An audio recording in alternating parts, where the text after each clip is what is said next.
Hello, everyone, and welcome to Neurocracy. Today, we're joined by Nate Thomas, also known as Coach T, a sleep medicine specialist and respiratory therapist who works both in adult sleep diagnostics and neonatal respiratory care. Alongside his clinical work, he also serves as the state officer coach for Georgia HOSA, which is how I actually met him. Coach T, thank you so much for joining me today. No problem. Thank you so much for the invite. Super delighted to be here to talk about sleep medicine. Yeah, I'm excited too. So, my first question for you is what actually first got you interested in sleep medicine? So it's a funny story. I wasn't initially interested in sleep medicine as a whole, or I really didn't know much about sleep medicine. Like I knew sleep was important. I knew that people had sleep disorders, but I didn't really know that there was a term coined for this whole field or subset of medicine with sleep. Yeah, And a friend reached out to me about a position that was coming available within sleep medicine at Kaiser Permanente near me. And I was like, okay, well, maybe we'll see what this is about. And I ended up doing more research and realizing that there are a lot of diseases and a lot of ailments and a lot of things that are related back to sleep yeah, that the average person doesn't realize. So I need to do more research about this and learn more about this because a lot of the things that I may be experiencing or family members may be experiencing or just people in general may be experiencing are because they're not getting adequate rest. yeah, So that's kind of what really piqued my interest in it once I figured that out. And that was kind of just like the tip of the iceberg. And it got bigger and bigger and bigger the more that I did research and the more that I learned. And I still learn things every day. yeah. So I would have to say that's kind of what got me into sleep medicine overall, just realizing how important sleep is really to our overall health every day. Yeah. So I believe you also work as a respiratory therapist. So I'm just curious how that path kind of developed alongside that, like your path in sleep medicine. So with respiratory, it seems like I know that COVID kind of highlighted us as people that do critical care management, ventilators, things of that nature, but our field is so expansive. Yeah. And we span across a multitude of different disciplines within the healthcare field, just because of the ability of the things that we're able to do. So, for example, when it comes to the world of sleep medicine, a lot of respiratory therapists are sleep technicians, like myself. So we're kind of dual there, just because we work with breathing, and a lot of times when you have a sleep related issue, it's something that's happening with your breathing, and that's where your respiratory comes in. Yeah. So we are managing devices that you may potentially put on like CPAP or BiPAP or other devices Yeah. that you may have to use at night to sleep with. And we're kind of managing that, making changes doing this, actually administering the sleep studies. So making sure that we're watching sleep studies, looking at your breathing patterns, learning how to make sure that everything just kind of lines up and will let us know a good picture of what your sleep looks like. So that's how they kind of intersect. And I didn't really know that to begin with because, like you said, my background is in neonatal intensive care, so I love working with babies. So I Yeah. was very much critical care, very fast paced, 12 hours. However, I've gone now to sleep clinic life, where that's a little bit different. My patients are a lot older, of course, Yeah. and they're sleeping. So it's one of those things of where if you're not, I always say, if you're not breathing, you're not doing anything else. And with respiratory and sleep medicine, if you're not breathing while you're sleeping, we need to come help you out. And Yeah. that's where we kind of come in. Yeah, that connection actually makes sense when I think about it. I guess I never really put those two together, but sleep apnea has been like a common topic on this topic. So, I was curious if you could like maybe talk a little bit more about like some of the issues you see. And I know sleep apnea is probably like one of the first ones, but yeah. The biggest is sleep apnea. So Yeah. sleep apnea is huge. And just to kind of essentially give a wider overview, the easiest definition I have of sleep apnea is that you have an over-relaxation of the muscles in the back of your throat that cause you to stop breathing while you're sleeping. Yeah. So essentially everything back there relaxes and it just relaxes right over your windpipe and causes you to stop breathing for a little period while you're sleeping. And most people kind of have that idea that, okay, I'm not breathing appropriately while I'm sleeping with sleep apnea. However, other common issues that I see with sleep are definitely insomnia. Like, I don't know what's going on here as of late, but I've noticed a lot of people have, developed insomnia. I mean, I have it myself. Even as a sleep specialist, I still deal with like sleep issues. Yeah. But a lot of people have insomnia. There are some people that have narcolepsy. I see that quite a bit. Yeah. Which they're falling asleep at inappropriate times, but it's not sleep apnea related. Or I have people that sleepwalk, which is a REM sleep disorder. So they're not, their brain's not doing the things that it's supposed to do while they're in REM sleep, so they begin to sleepwalk. Some people have, which is kind of like a parasomnia, but ish on that one. That's just kind of a gray area there. I don't know what that's called, but I just like to call Yeah. it sleepwalking. But those are the major things that I see. I don't really see some of the further out issues too much. The main things are going to be that insomnia, that sleep apnea, um, issues with narcolepsy, maybe sleepwalking, but nothing too crazy. Yeah. It's just sleep apnea has been really prevalent here with a lot of my patients, and it's becoming more and more common within patients. Yeah. So actually the last time I was talking about sleep apnea and like specifically obstructive sleep apnea, we were talking about like the importance of awareness and how sometimes maybe everyone who has it doesn't necessarily like know they have it. So I was curious if you could maybe like talk about that a little bit, that kind of idea. That is so true, and I am so glad you know that. It's Yeah. so young. I tell my patients, I literally say that almost every week. It's Yeah. that there are so many people out there living with sleep apnea and have no idea. I did a workshop at our fall leadership conference in Oh. Georgia on sleep medicine. Oh wow, that's so cool actually. Yeah, Oh. it was pretty fun. It was called Oh Snap, Do I Need a CPAP? Oh. And I really just Yeah. wanted to Yeah. highlight, right? I wanted to highlight the fact that, okay, there's this world of sleep medicine here. And that was one of the first things I said. I said, there are a lot of people walking around today that have sleep apnea and don't know it. Yeah. And it's because what our bodies, we learn in school that our bodies like to maintain homeostasis. And that's just that happy medium of where everything is working in harmony. Yeah. And what will happen is our body's going to take kind of whatever we give it. So if we're not getting adequate rest, yes, we're going to be tired, but over time, your body just gets used to that, and that's your norm. But Yeah. you don't know that your sleep can be getting a lot better, and you don't know that you're harming yourself while you're sleeping because you're not breathing appropriately.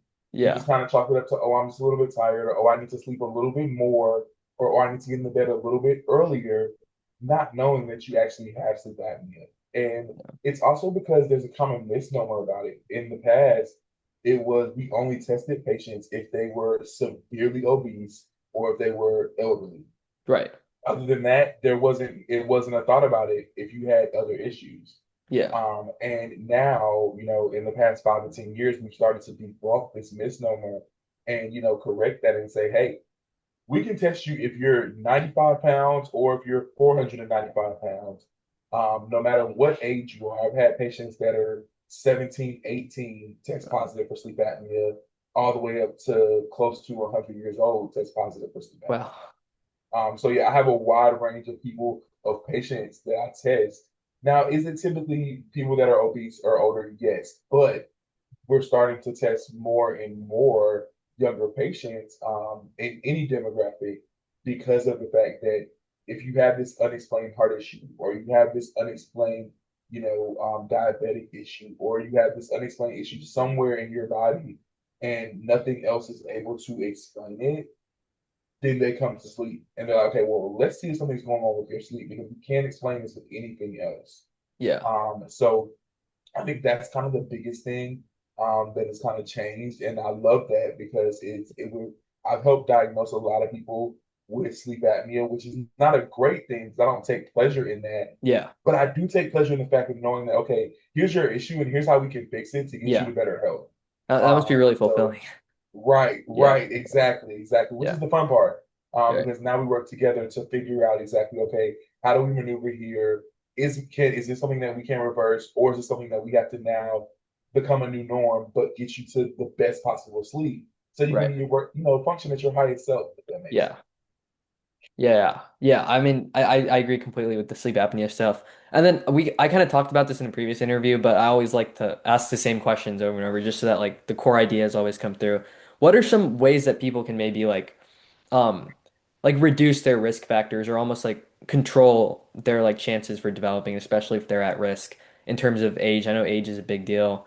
Um, actually, I was gonna talk to you about something after the interview, but I actually made a poster for a local sleep medicine research center here using a mnemonic for obstructive sleep apnea, and basically it like outlines the risk factors for it, and they actually distribute it to patients and stuff. So I was just curious if you could maybe talk about some of those risk factors. That is so cool. I would Yeah. actually love for you to forward me that so I Yeah. can use it in my sleep clinic, Yeah, I was please. actually going to show you after the interview, but Yes, yeah. that sounds amazing. Because I love everything, all the research I can get, just Yeah. because a couple of years into this, and I'm still learning every day. Yeah. Yeah. Um, I didn't even know it was like a sleep issue until I talked about it. And apparently it's a really big deal that people like aren't aware of it. And there's like simple yes. mnemonics you can use just to like think about your risk factors and see if you should consult someone. So yeah. Exactly. And I love that. And I haven't even thought, to be honest, and that's one thing I love about hosting is Yeah. we sh like y'all's minds are shaping the future. When we say I sat in your chair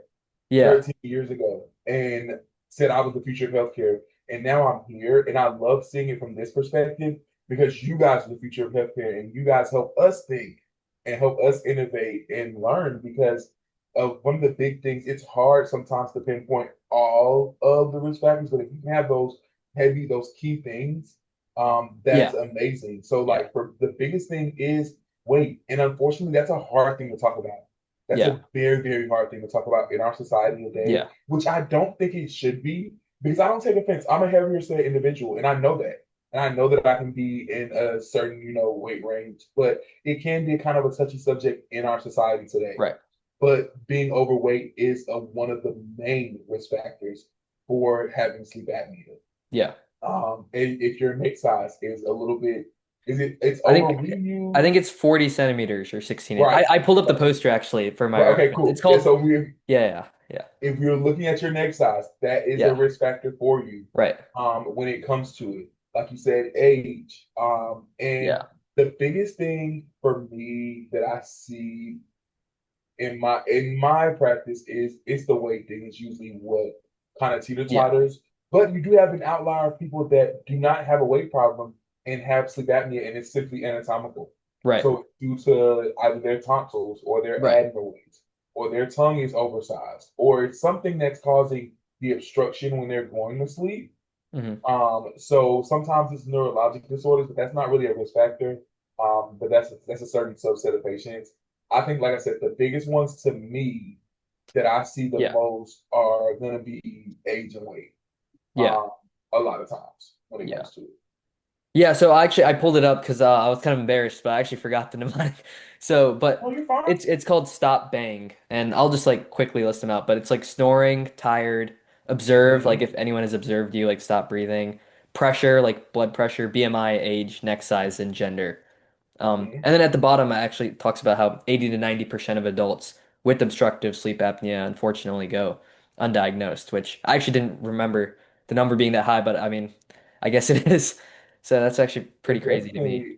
definitely, I definitely believe that, Yeah. and it's so funny. Like I love, like one of the things, I love that snoring is one of the risk factors that a lot of people use. The funny thing is, a lot of people don't know that you can snore really bad and not have sleep apnea at Yeah. all. There's like on the poster, it talks about like a threshold for the snoring being like loud And above a certain like talking I level. love that. But See, I yeah. love that. So you cover all the bases, and we Yeah. have we send out to our patients a stop bank questionnaire about Oh, how okay. their Yeah, if this is they basically just a stop bang questionnaire. So yeah. So we send out something similar to that yeah. to our patients when they're coming in to test, like ask them do they snore. Like you said, has anybody observed them not breathing while they're sleeping? Yeah. Um, things of that nature. And it's so funny because I go through like you have all these things in your head, and of course, snoring is one of the first things I mentioned. But like my thing was what I see is the biggest risk factors for me are a lot of people being overweight, like Yeah. and just not being the healthiest that they can be even at these weights, which is causing them a problem. Yeah. That fatigue and those different things like that. Yeah. That just cause issues that they don't even know about. Yeah. And then I guess like the other perspective is that like if you aren't like overweight, you might be like, oh, there's no way I have obstructive sleep apnea. I don't have Right. that critical risk factor. But there's still so many other like reasons, like you mentioned, like Mhm. anatomically and other like ways that in which you could actually have that condition. So yeah. So my next question was about like sleep medicine as a whole. And I think it's a field that can like change pretty like quickly, especially with all the research going on right now. And obviously that takes time, but I think in the past like years, maybe like decades, we've seen a lot of like advancements in technology. So I was curious about what developments are exciting you the most right now in terms of like the directions or technology. Um, I think that the biggest thing that they're excited me about is they are innovating new ways to treat with CPAP, or not even innovating, but coming up with newer, smaller devices, more, options. Like, so you have Inspire, which is a procedure to help treat sleep apnea. Um, it is a pretty invasive procedure, but it's a cool device that yeah, can help patients that aren't able to wear CPAP. I do like that they're making, new additions and, creating new types of CPAPs that are a lot smaller, more travel compatible, or, more, just a lot less invasive and kind of in your face yeah, when it comes to mask options and things of that nature. So I love that there are things that are making it more convenient for patients to be able to actually engage with these tools, with these devices that we have to help treat their sleep apnea. And I yeah, think that's the biggest thing for me. I also like the way that we're able to test in a less invasive way as well too. yeah. So they're creating like consistently. I think there's a new oral ring that's coming out that can Yeah, we test and actually see just if you got have. one over Thanksgiving break. See, so Yeah, yeah, so yeah, that's the funny thing about it. Like, these are things that are checking, at a very on a very like minuscule scale, if you're you right. will. Because before the tried and true method was you come in the lab and we put all the EEG leads on your head, you have all the leads on your body, you're sleeping with somebody watching you for a certain amount of time, so you're actually not really sleeping that well because Yeah, somebody's watching you. yeah, yeah, Versus to where now we've got this ring where you can come in, you can go in your house, lay down, and go to sleep, and we're able to get a full picture of what your sleep looks like. yeah. So I like the direction that we're moving in, that we're making it more convenient for patients to engage with the world of sleep medicine. It's almost like we're making it more, giving it more of a pizzazz, or Yeah. giving it like jazzing it up to make it look I will say I more think it's like kind of a trendy thing to like think about almost, which I right, think is a good thing that people are being right. more aware. So, Exactly, yeah. exactly. Yeah. But I guess my final question for you has to do with like similar to the idea of like you presenting on sleep at at your host at FLC. But I just wanted to ask like what advice would you give to students who are considering or interested in a potential career in sleep medicine or even respiratory care or maybe like exploring them together, kind of like how you are. But yeah. I would say that just continue to do your research. So a lot of people perish because of lack of knowledge. And that's one of the things that is big when it comes to it, because you'll have this grand idea. Like, I know me, I had this grand idea of what I wanted to do when I was first in college. Am I doing that now? No. And it was Yeah. because I hadn't done enough research about what it was. And I think that any venture that I take, even now as an adult, is I'm finding resources. I'm finding, research doesn't have to be me just sitting on the computer, and going on Google, a tried and true method of figuring out something. That could be me going on TikTok and finding, Yeah. people that are sleep professionals or Yeah. whatever the case may be, respiratory therapists that I want to follow, and I want to see what their life is like, and I want to see Yeah. what they do.